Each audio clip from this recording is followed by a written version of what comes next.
Hello friends, जय माता दी। कैसे हैं आप सब दोस्तों।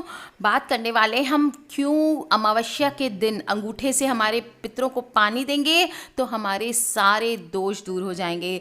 दोस्तों, अमावस्या का दिन है और तर्पण करने का नियम है। बहुत सारे क्वेश्चंस आते हैं, मैम तर्पण ज़रूरी है क्या, पंडित से कराएं, हम खुद से कर सकते हैं, अगर कर सकते तो कैसे कर सकते हैं। दोस्तों, आज मैं आपको बताने वाली हूँ। सबसे पहले हम बात कर लेते हैं अमावस्या कब है। तो अमावस्या दोस्तों 19 सितंबर मंगलवार के दिन है। आप शुरू हो जाएगी 11:52 से। 20 सितंबर तक रहने वाली है अमावस्या 11 बजे तक सुबह। और दोस्तों, आप 19 सितंबर को 11:56 से लेकर के शाम को 3:57 तक आप श्राद्ध का कार्य कर सकते हैं। 3 मुहूर्त हैं, आप जिसमें चाहे कर सकते हैं। और जिन लोगों का श्राद्ध पूर्णिमा के दिन होता है या जिन लोगों का श्राद्ध चतुर्थी तिथि को होता है या अमावस्या के दिन होता है, उन सभी का श्राद्ध आपको महालया श्राद्ध के दिन करना चाहिए। ध्यान रखें दोस्तों, अगर जो लोग अन्य तिथियों में अपने पूर्वजों का तर्पण नहीं करवा पाते हैं, वे भी अपने पूर्वजों की आत्मा की शांति के लिए इसी दिन श्राद्ध करेंगे। इसके अलावा यदि पितरों की मृत्यु तिथि याद नहीं है तो भी श्राद्ध आप अमावस्या के दिन ही करेंगे दोस्तों। इसी वजह से इसे सर्व पितृ मोक्ष अमावस्या बोला जाता है। दोस्तों, जिस माता पिता, दादा दादी, प्रपितामह, माता मही एवं अन्य बुजुर्गों के लाड प्यार, श्रम से कमाए हुए धन और इज्जत के सहारे हम सुखपूर्वक रहते हैं, जिनका नाम हम यूज़ करते हैं, जो हमारी पहचान है, आज जब उनका शरीर 5 तत्वों में मिल गया है तो हमारा ये धर्म बनता है कि हम अपने पितरों के लिए कम से कम और कुछ नहीं तो जल आदि से उनका तर्पण करें। दोस्तों, बात आती है कि तर्पण होता क्या है। इस युग में दोस्तों, कलयुग में आप जो कर्म करेंगे वो पूरी तरह स्वीकार होता है और तर्पणम या पितृ तर्पण आप खुद भी कर सकते हैं। तो चलिए आज मैं आपको सरल तरीका बता देती हूँ। कोई भी स्त्री हो या कोई भी पुरुष हो अपने पूर्वजों के लिए ये कर सकता है। सबसे पहले आपको तर्पण के लिए आप अपने घर की छत पर या कोई बालकनी में या घर के पिछले हिस्से में या खुली जगह पर करें। कमरे के अंदर या घर के मंदिर के आगे आपको ये काम नहीं करना है। सामान आपको क्या क्या चाहिए, तांबा, कांसा या पीतल का लोटा ले लें। स्टील या प्लास्टिक नहीं होना चाहिए। थोड़ा सा उबले हुए चावल ले लें, थोड़े काले तिल ले लें, दुर्बा घास ले लें, दरभा या कुशा घास जो आपको पूजा स्टोर या लोकल मंदिर में भी मिल जाएगी। यदि ना भी मिले तो भी आप तर्पण कर सकते हैं।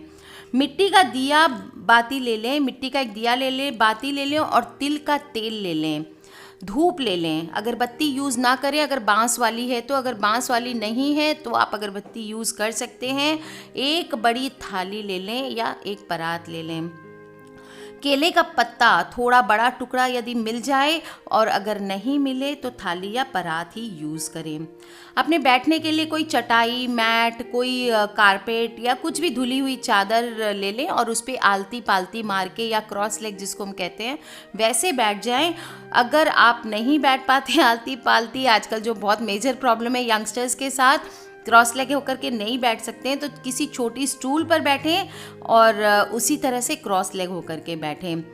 दोस्तों, अगर वो भी नहीं बैठ सकते हैं, आपकी तबीयत वगैरह ख़राब है, तो ऊंची स्टूल पर आप तर्पणम कर सकते हैं। सबसे पहले आपको ये ध्यान रखना है जगह साफ़ सुथरी होनी चाहिए और दक्षिण दिशा की ओर मुख करके आपको बैठ जाना है।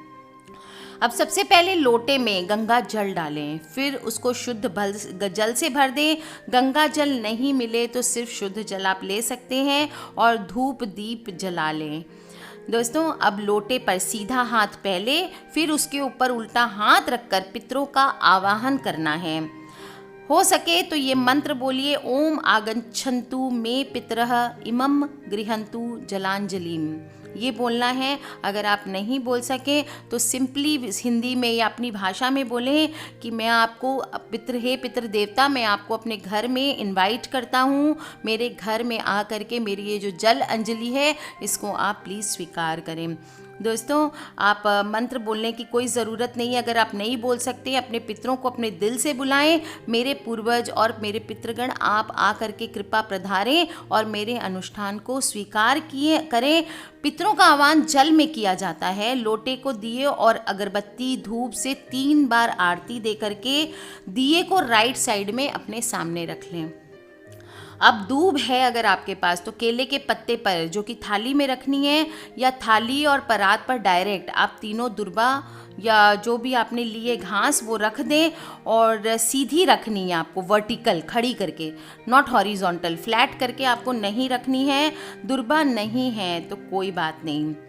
नेक्स्ट आपको उबले हुए चावल में काले तिल मिलाने हैं और एक मुट्ठी लेकर के उसका एक गोला बनाना है। ये आपके मातृ तरफ के पितरों के लिए पहला अर्पण है। जैसे आपके मम्मी के साइड के जो भी होंगे, आपकी माता के साइड के, जैसे परनाना परनानी, या फिर अगर नाना नानी आपके नहीं हैं तो उनका भी हो सकता है। ये आपके मातृ तरफ के पितरों के लिए पहला अर्पण होगा। अगर आपके माता या पिता जीवित हैं तो अर्पण में उनको शामिल नहीं करना है। सिर्फ माता की 3 पीढ़ियों को शामिल करना है। यदि माता या पिता का स्वर्गवास हो चुका है तो पहले उनको संबोधित करना है। अब आपको दोनों हाथों में चावल और तिल का गोला लेकर के अपनी छाती के पास लगाएं और दिल से पूरे भाव से मन में धारण करें। ये पहला अर्पण मैं अपनी माता और अगर माता है तो उनका नाम नहीं लेना है, अपनी माता की 3 पीढ़ियों को अर्पित करता हूँ। हे माँ, अगर माँ है तो नहीं बोलना है।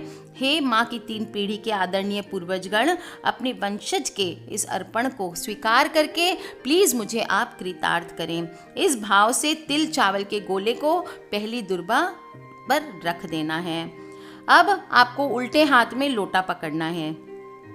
लोटे से आप शुद्ध चम्मच से भी जल ले सकते हैं और जल की धार बनाकर सीधे हाथ की राइट हैंड जो आपका है उसकी अंजुली से तिल चावल के गोले को जल चढ़ाना है। जल इसी तरीके से प्रवाहित करना है कि सीधे हाथ की तर्जनी उंगली यानी इंडेक्स फिंगर जो है और अंगूठे के बीच से जल प्रवाह हो और तिल चावल के गोले पर गिरे। पूरी भावना से तथा पूरे मन से धारणा करनी है कि हे माँ और माँ की 3 पीढ़ी के आदरणीय पूर्वजगण अपने वंशज से इस अन्न जल अर्पण की ऊर्जा को ग्रहण करें, प्रकाश की तरफ अग्रसर हों और मुझ पर अपनी पूरी कृपा करके मुझे आशीर्वाद दें। इसके बाद आपको दोनों हाथों में चावल तिल का दूसरा गोला बनाना है। उसको लेकर फिर अपनी छाती के पास लगाना है और दिल से पूरे भाव से मन में धारणा करें कि ये दूसरा अर्पण मैं, अगर आपके पिता हैं तो उनका नाम नहीं लेना है, नहीं तो बोलना है, मैं अपने पिता और पिता की 3 पीढ़ियों को अर्पित करना चाहता हूँ या चाहती हूँ। हे पिताजी और मेरे पिता की 3 पीढ़ी, पिताजी हैं तो पिताजी नहीं बोलना है और नहीं है तो बोलना है हे पिताजी और मेरे पिता की 3 पीढ़ी के आदरणीय पूर्वजगण अपने वंशज से इस अर्पण को स्वीकार करके मुझे कृतार्थ करें। इस भाव से तिल चावल के गोले को दूसरी दुर्बा पर आपको रख देना है। दोस्तों, अब फिर उस उल्टे हाथ में उसी तरह लोटा पकड़ना है और सीधे हाथ से जल की धार आपको चढ़ानी है। पूरी भावना से तथा पूरे मन से धारण करना है कि हे पिताजी, अब पिताजी हैं तो नहीं बोलना है, हे पिताजी और पिता की 3 पीढ़ी के आदरणीय पूर्वजगण अपने वंशज से इस अन्न जल तर्पण अर्पण की ऊर्जा को ग्रहण करें, प्रकाश की तरफ अग्रसर हों और मुझ पर अपनी कृपा करके मुझे आशीर्वाद दें। अब जितना तिल चावल बचा है उसका आखिरी गोला बना लें। पहले की तरह छाती से फिर लगाएं। पूरे भाव से धारणा करें कि अब तक के समस्त पूर्व जन्मों के मेरे जितने पितृ हैं, जाने या अनजाने पूर्वज हैं, अपने वंशज से इस अर्पण को स्वीकार करके मुझे कृतार्थ करें। इस भाव से तिल चावल के गोले को तीसरी दुर्बा पर रख दें। इसके बाद उसी प्रकार जल प्रवाहित करें। पूरे मन से धारणा करें कि अब तक के समस्त पूर्व जन्म के मेरे समस्त पितृगण, जाने या अनजाने पूर्वज अपने वंशज से इस अन्न जल अर्पण की ऊर्जा को ग्रहण करें, प्रकाश की तरफ अग्रसर हों और मुझ पर अपनी कृपा करके मुझे आशीर्वाद दें। दोस्तों, इसके बाद जलते हुए दिए और अगरबत्ती या धूप से इस अर्पण की 3 आरती करें। खड़े होकर के दोनों हाथों से जोड़ करके प्रणाम करें और पितरों को याद करते हुए क्षमा प्रार्थना करें कि हे मेरे पितरों, जाने अनजाने में मुझसे या मेरे कुल में किसी से भी कोई गलती, कोई अपराध हुआ है तो मैं भरे मन से क्षमा प्रार्थी हूँ, क्षमा करें और तृप्त होकर के आशीर्वाद दें। इसके बाद अर्पण को थोड़ी देर वहीं रहने दें। कोई भी जानवर या पक्षी, विशेषकर कौवा, अगर इस अर्पण को ग्रहण करे तो अच्छा माना जाता है, ना भी करे तो कोई बात नहीं है। अगर आप अपनी छत पर यह अर्पण किया है तो शाम तक वहीं रहने दें, फिर थोड़ी देर बाद परात के जल, चावल, तिल की गोलों को किसी पेड़ के नीचे आप डाल दें। ध्यान रखें किसी का पैर नहीं पड़े दोस्तों। इसी तरह से आपको पितृ तर्पण संपूर्ण करना है। तर्पण के समय अगर छोटी मोटी भूल हो जाए, जैसे लोटा गिर जाए तो जल फिर से भर लें, दिया बुझ जाए तो फिर से जला लें। कहने का मतलब है कोई भी वहम विचार ना करें। ये मन के भाव की क्रिया है, अपने पितरों के प्रति समर्पित है, अपने माता पिता के समर्पित है।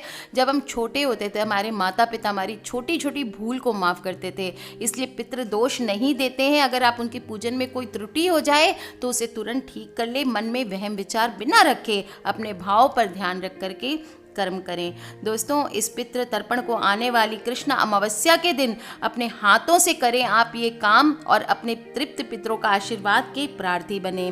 दोस्तों, अपने फ्रेंड्स और फैमिली से इन वीडियोस को शेयर करना ना भूलें, क्योंकि हमें नहीं पता कौन सी वीडियो कब किसकी लाइफ बदल दे। अगर आप अफोर्ड नहीं कर सकते ब्राह्मण को देना, आप ये काम घर में करें अपने पितरों को तृप्त करने के लिए दोस्तों, और देखेंगे कैसे आपके कुंडली से, आपके जीवन से जिस प्रकार पितृ बाधाएं आ रही है, पितृ दोष उत्पन्न हो रहे हैं, वो सभी इस पितृ कृष्ण अमावस्या को समाप्त हो जाएंगे। Love you all friends, take care, जय माता दी। किसी भी तरह के क्वेश्चंस हो प्लीज़ मुझे वीडियो के नीचे लिख के पूछ लें। और हाँ दोस्तों, सब्सक्राइब करके रखें ताकि आप और मैं आने वाले वीडियोस के थ्रू ढेर सारी बातें कर सकें। टेक केयर एंड जय माता दी।